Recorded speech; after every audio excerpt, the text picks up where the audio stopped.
Ne psikik. Niye kavga ediyorsunuz lan?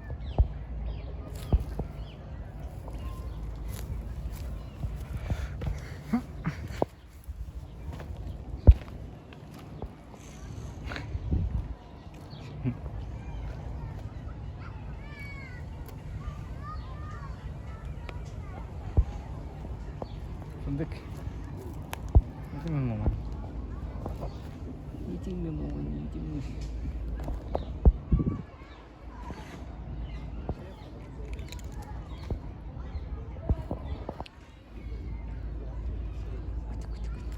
Sen burada mıydın?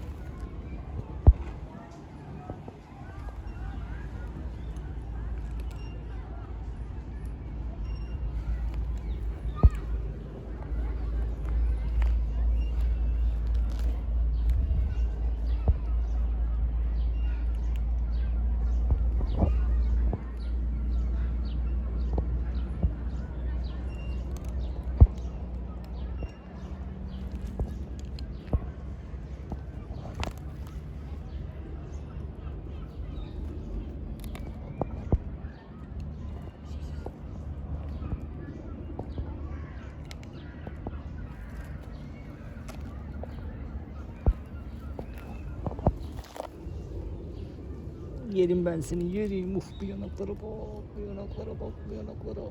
Patilere bak, patilere. Bu yumuşa bak, bu yumuşa.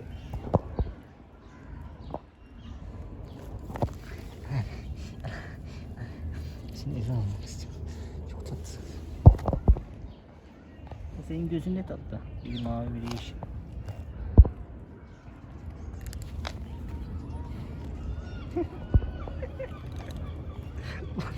Tamam. Dur lan dur. Manyak.